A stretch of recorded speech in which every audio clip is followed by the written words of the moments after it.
il s'est enfui de chez lui pour construire des camions, histoire des camions Mack. Un incontournable de l'industrie des camions aux États-Unis, Mack Truck, Inc.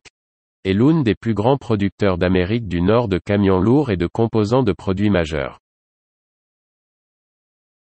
En 2000, Mack est devenu une filiale en propriété exclusive d'ABB Volvo, une société publique dont le siège est à Göteborg, en Suède, avec un chiffre d'affaires annuel d'environ 20 milliards de dollars. C'est en transportant des pièces d'artillerie lourdes dans la boue des champs de bataille de la Première Guerre mondiale que les camions Mack ont d'abord gagné leur célèbre surnom. La légende raconte qu'un officier britannique, essayant de libérer une pièce d'artillerie embourbée dans la boue, a inventé le nom de Bulldog lorsqu'il a appelé un chauffeur Mack. Amenez ce Bulldog ici. La direction a aimé le terme. En 1932, Mack a commencé à mettre l'emblème du Bulldog sur le devant de tous les camions et dans les années 1960, pour remonter le moral de l'entreprise, Mack a produit des épinglettes, des tapis, des drapeaux, des t-shirts et d'autres articles de Bulldog.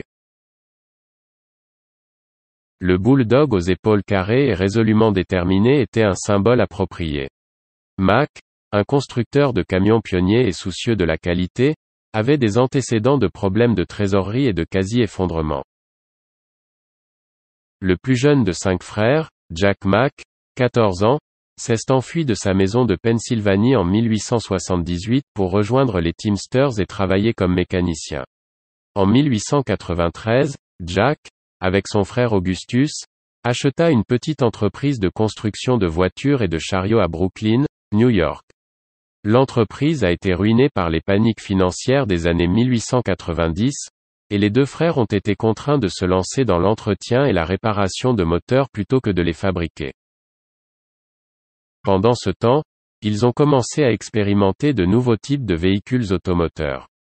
Les Mack avaient des normes rigoureuses, et une voiture électrique et un wagon à vapeur ont été jetés dans l'East River pour avoir trop de défauts mécaniques. Mais en 1900, après 8 ans d'essais, les frères produisent enfin un véhicule qui les satisfait.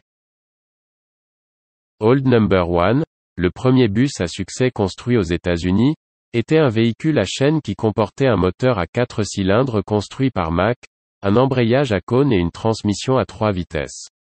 Il a transporté 20 touristes à la fois à travers le Prospect Park de Brooklyn.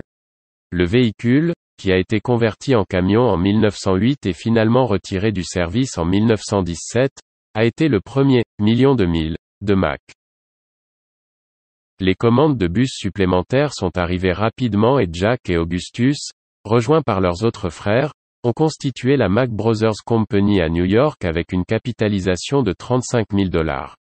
En plus de fabriquer des autobus, la jeune entreprise a été pionnière dans la conception de camions lourds sur mesure. Cela allait à l'encontre de la sagesse dominante sur de telles questions. Les constructeurs automobiles de l'époque considéraient les camions comme un parent pauvre de l'automobile et les fabriquaient à partir de pièces automobiles excédentaires ou obsolètes. Ils fabriquaient des camions pour occuper leurs magasins pendant les périodes de ralentissement des affaires. Jack Mack, cependant, anticipant que les jours du cheval et du chariot étaient comptés, décida de fabriquer des camions d'une capacité de 1 à 7 tonnes. Il a présenté le camion siège sur moteur, a fabriqué un camion benne de 7 tonnes et 5 mètres cubes pour la construction du métro de New York et a commencé à fabriquer des wagons et des camions de pompiers à moteur. En raison des conditions de marché déprimées, la demande de camions a lentement diminué et la société, qui avait déménagé à Allentown, en Pennsylvanie, a d'abord fusionné avec la Soray Motor Company, puis la Hewitt Motor Company. La nouvelle direction n'a pas rencontré l'approbation de Jack et de 3 de ses frères, et ils ont quitté l'entreprise. Bien que regrettable, leur départ n'a pas mis fin à l'innovation Mack. Le nouvel ingénieur en chef, Edward R. Hewitt, a conçu un camion Mack de poids moyen qui était le pilier du marché de 1914 à 1936. L'ABB Mack comportait un moteur à 4 cylindres avec une transmission à 3 vitesses, un essieu arrière à vis sans fin, et 2 grands orifices d'inspection qui ont permis une inspection rapide des paliers de vilebrequin et de bielle. Le successeur de Hewitt, Alfred F. Masuri, a conçu le Mack AC, un camion robuste à entraînement par chaîne doté de freins à embrayage pour empêcher ses engrenages de se heurter. C'était le camion qui transportait des pièces d'artillerie en Europe pendant la Première Guerre mondiale. Ses performances là-bas ont donné lieu à l'expression « construit comme un camion Mack ». Au début de la Première Guerre mondiale, le gouvernement britannique a acheté 150 Mack AC pour transporter des troupes, de la nourriture et des fournitures en France. Leur performance sur le champ de bataille était si impressionnante que les Britanniques leur ont donné le surnom de « Bulldog Mack ». Lorsque l'Amérique est entrée en guerre l'année suivante, l'armée américaine a adopté le Mack AC comme camion standard de 5 tonnes de l'armée. Au total, un peu moins de 4500 Mack AC ont été utilisés dans le fort de guerre. Dans les années qui ont suivi la guerre, le surnom de Bulldog est resté avec l'entreprise et en 1922, Mack l'a adopté comme symbole officiel de l'entreprise. 10 ans plus tard, Alfred Masuri a conçu le premier ornement de capot Bulldog, créant ce qui allait devenir l'une des emblèmes d'entreprise les plus reconnaissables de l'industrie automobile. Bien que quelque peu bloqué par la Grande Dépression, Mack a continué à étendre sa gamme tout au long des années 1930. Sa réalisation la plus importante a peut-être été l'introduction de son propre moteur diesel à l'été 1938.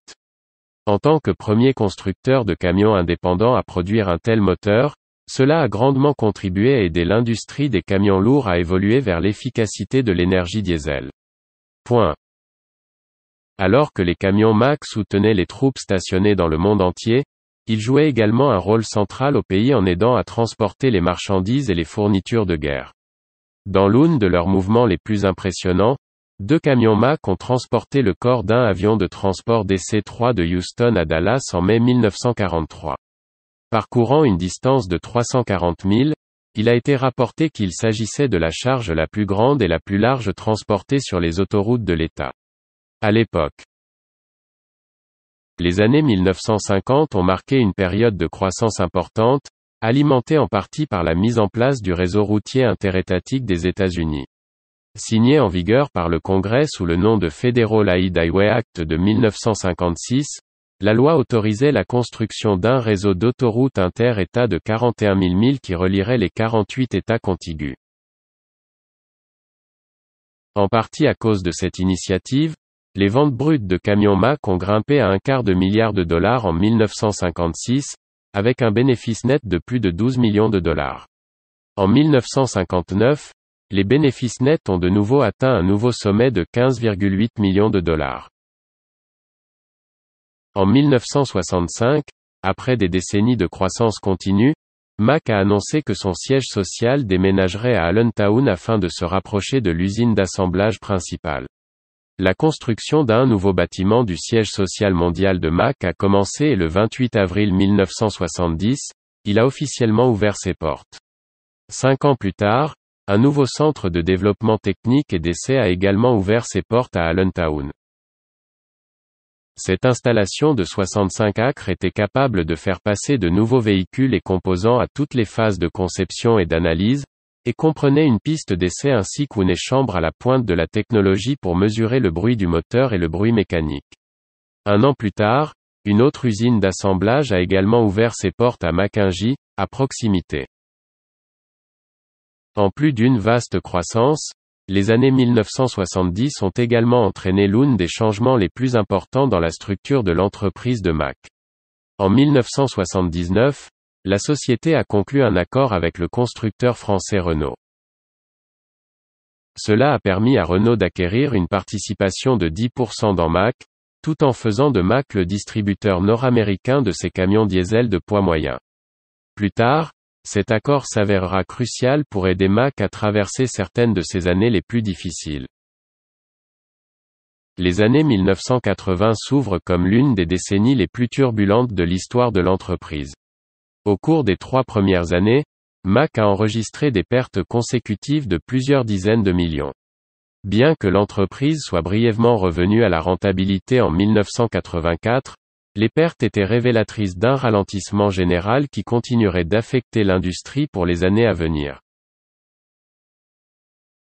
En janvier 1986, après avoir enregistré une perte nette de près de 65 millions de dollars pour le troisième trimestre de l'année précédente, Mack a annoncé la fermeture de son usine d'Allentown. 4 ans plus tard, en 1990, Mack devient une filiale à 100% de Renault. Comme Mack était encore confronté à de sérieux problèmes financiers à l'époque, cela a conduit à une campagne de restructuration agressive qui a impliqué la fermeture de plusieurs autres sites de fabrication et d'assemblage. Ces changements ont finalement aidé l'entreprise à renouer avec la rentabilité en 1994. À la fin de 1998, Mack a enregistré 6 années consécutives de croissance du marché, devenant ainsi le seul constructeur américain de camions lourds à le faire à l'époque. L'aube du XXIe siècle a apporté un autre changement majeur dans la structure de l'entreprise de Mack. En 2000, alors que Mack célébrait son 100e anniversaire, le constructeur suédois AB Volvo a acquis l'entreprise, une décision qui a entraîné de nombreux changements majeurs dans la Lehigh Valley. En 2009, le siège social de Mack, ainsi que toutes les opérations qui avaient été effectuées dans les installations du Centre de développement et d'essais techniques, ont déménagé sur le campus de Volvo à Greensboro, en Caroline du Nord.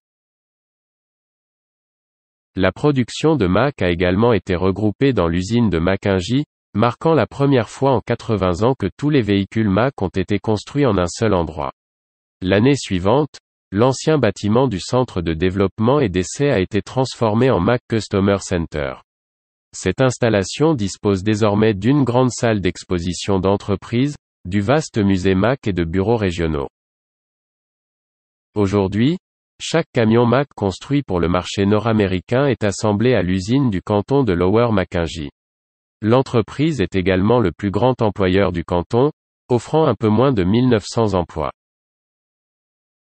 Bien qu'il ait été récemment annoncé que l'installation pourrait entamer une série de réductions en raison d'un ralentissement prévu de la demande en 2016, il semble prudent de dire que, comme ils l'ont fait depuis plus de 115 ans, les camions Mack continueront de durer longtemps.